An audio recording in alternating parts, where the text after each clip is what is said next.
Good morning, everybody. Got back to planting wheat this morning. Everything's going real good. I'm gonna have to stop here pretty soon and fill the planter. But other than that, we're covering some ground. I got all this planted this morning. I finished up over there last night. That all turned out real nice. Couldn't be happier.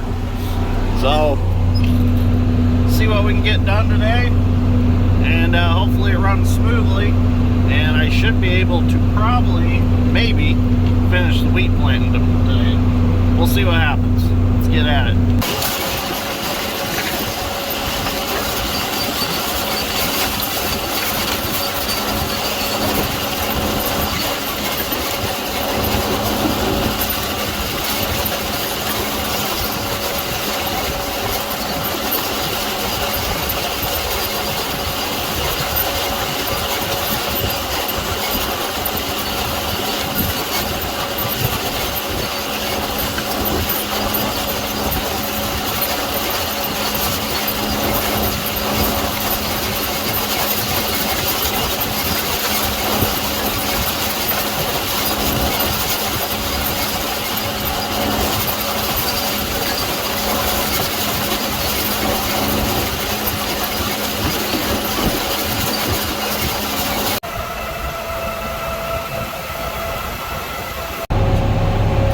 The more I cover this ground, the more I start to, reminisce on the memories, I guess you could call it. So when we first got this farm, I was like 10 years old. This is back in like 99 or 2000, somewhere in there. I don't know. But anyways, this farm had a fence row through it at one time that somebody had cleared off with a dozer.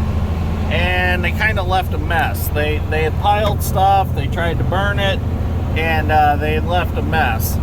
Well, when Dad and I started farming it, we cleaned all that up. We had rented my uncle's John Deere 690B excavator and his John Deere 8650 with the blade on it. So we got them in one weekend. Dad and I come out here, and Dad had just bought a brand new John Deere 4100 utility tractor, so he brought that out too. Me being 10 years old gave me something to do. I felt like I was really getting her done out here with that little 20 horse tractor when I really wasn't, but to me it was huge. It was fun. And I thought I was really helping Dad, which I guess I was. I was scooping up some rocks and stuff and moving those around. Well, I was out dragging piles down with the 3-point hitch blade on the back of the tractor, and I'm going along, and all of a sudden I just felt this wind on the back of my neck and heard a poof, and the tractor leaned over. I'm like, oh no, what just happened? So I get off the tractor and I walk around and I look, and there's a T-post between the 3-point hitch arm and the tire, and it cut the tire open like a can opener. So instantly, I'm like, Dad's going to be so upset with me. I go to tears, and I sit down next to the tractor on the ground, and I'm pouting about it. And Dad sees me over there, so he gets out of the excavator and walks over. He's like, what's wrong? I said, well, look what I done. He's like, that's an accident. That's not something you've done. You didn't know that the T-post was in that pile. He's like, I would much rather see a tire destroyed on this than that John Deere 8650 sitting over there with 8 brand new 20.8 38 Firestones on it. He's like, no big deal, don't worry about it. He's like, get up. He's like, we'll get the tractor loaded up, we'll take it back to the house, and we'll get the wheel off. So we got it off. We took it up to Schaffner Tire on Monday, and they switched us on a new tire. No big deal. But when you're young like that, you think a mountain is a mountain when it's actually just a molehill of a problem. It's nothing now. You puncture a tire now, you call Schaffner Tire, like, hey Travis, send Ryan out, and I got a tire and need changed, or patched, or a new tube put in it. Ryan comes out with his service truck and grabs the frame rail with one hand, sits a block of wood under it with the other, and walks around, lets air out of the tire, and takes his thumb and pushes it off the rim, and then gets his hand in there and pulls the tire right off the rim, and grabs another one off the truck, throws it back on there, blows it back up, and away you go. You know, so simple as that. But when you're 10 years old, it just seems like, oh boy, you know, this is bad. So anyways, I had some viewers asking me about, you know, tree limbs and stuff, because when I was filming the Fox the other day, there was some tree limbs brushing the cab. Some of these farms, by landowner request, they don't want us to cut any brush. So we just don't. We just want to keep the landowners happy. They like the nature, so the brush doesn't bother them. So it's one of them deals where we just don't do it. But on our other farms that the landowners are all for cutting brush and things like that, I'll bring the 200 and I'll mow it back as far as I can reach along the woodses and fence rows and things like that. I try to mow at least, you know, 20 foot back so we don't have to worry about it growing back out for a long time. And we do also do some spraying. In fact, this winter, when we get some snow on this wheat, some of these farms that I am planning to wheat, we can brush cut. So I'm going to come with the snow on the ground and I will mow it with the excavator. The snow will protect my wheat. Well, we got this farm all finished up. I always like to look at it after I'm done, you know, it's just nice and smoothed out, other than tire tracks on the end, but can't do nothing about those really. So I'm going to head to the next farm, and that'll be the last farm. So I got me a full planter full. I stopped and topped it off before I left here. So hopefully I'll get done today. Well, I got moved to the next field and started planting and looked back, and all I seen was just oil spraying all over the place, and this hose clear above the seed box. It got a hole in it. Must have rusted the cords in the hose, and it was like a rocket blowing all over the place up above there, just because it's got so much slack. I don't know why this hose is so darn long. So I'm gonna have to wait for Mom to bring me my truck, so I got tools so I can get a hose made. There's one bump in the road today. I was really hoping to be done, but I don't know if I'll be done today now. This kind of sucks. Well, I got the hose off. It's pretty simple to take off, no big deal once I had 3/4 inch, because I was trying to do it with a crescent wrench and it wouldn't quite fit in there the way they designed this. So I'm gonna run back to the shop, and I got a suspicion that I can rob a hose off the air seeder, because it's got yetter markers also, and all the plumbing looks the same. So I'm gonna go see if I can rob a hose off there real quick, because it's only about 2 miles that way versus running all the way to town and dealing with getting a hose at O'Reilly's. And they're pretty proud of their hoses. They're pretty expensive there. So I know I've got some. I'm just not sure on the fittings. I'm pretty sure they're JIC, but I need to go check. So we'll go grab one, see if it'll work. Well, looky here. We got the same hose, same fitting. So what do they call this? Robbing Peter to pay Paul or something like that. So we're good to go now. It's a little long, but hey, there's nothing wrong with a little extra length. We can deal with a little extra length. Rather have it a little too long than a little too short. So we'll just roll it up, zip tie it up in a roll, and just leave her hang there. So let's go back to getting some planting done. All right, that worked out fantastic. So I got the hose looped up here, got it zip tied so it can't go nowhere. Plenty long, as I said. So we're ready to go again.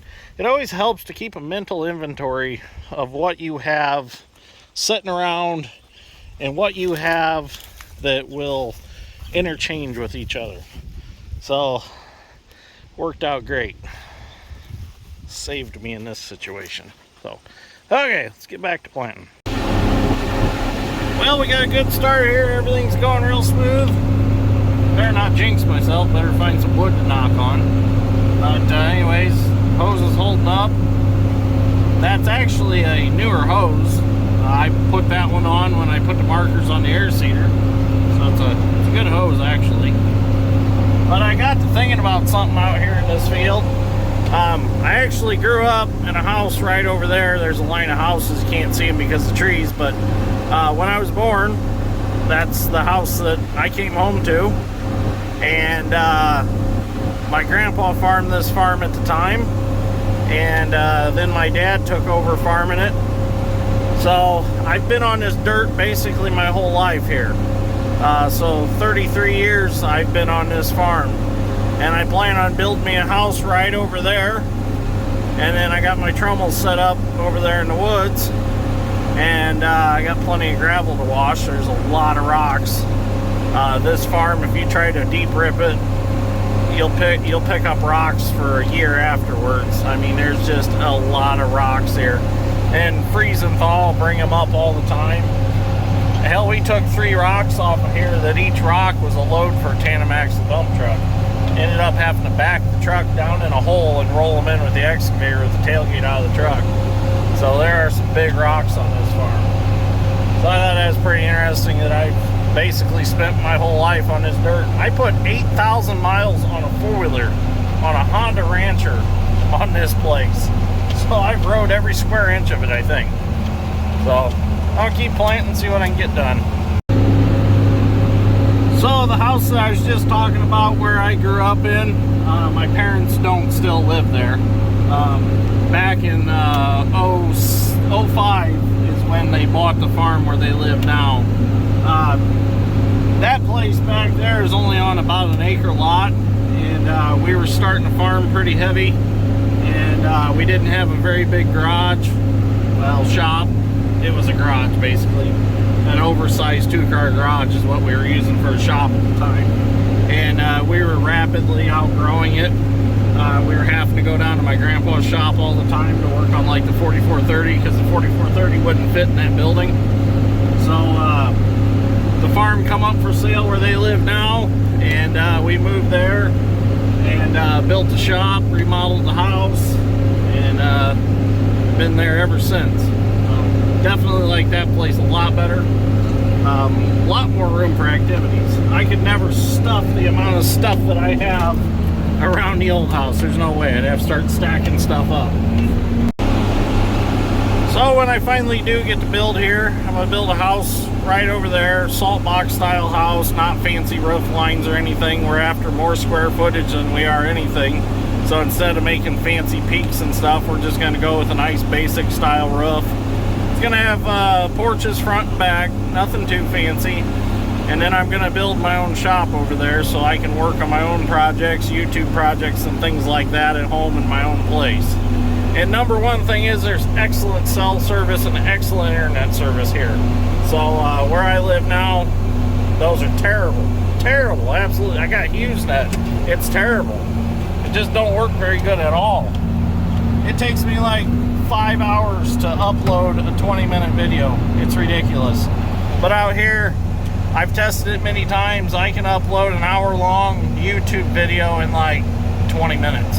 It's crazy the difference out here in cell service. So I know for a fact I can get good internet service out here.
got myself a pretty good system going on here.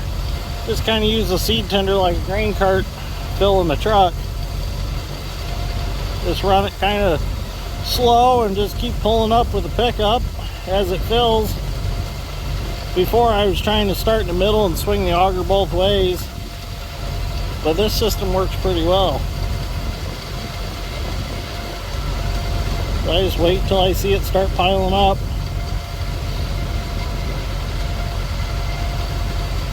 The nice thing is, if I pull up and rock the truck a little bit, I can wave that auger back and forth just a little and kind of fill behind where I just pulled up from. I don't know if you can see it piling up in there. Just slowly pull up.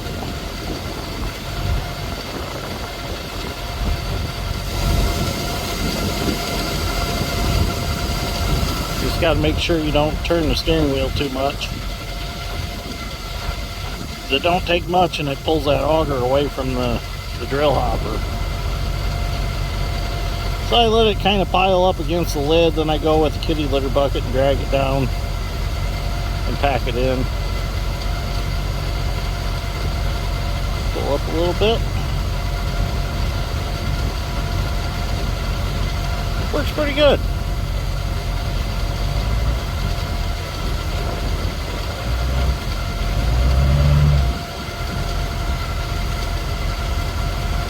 Okay, we'll get this filled and get back to planting.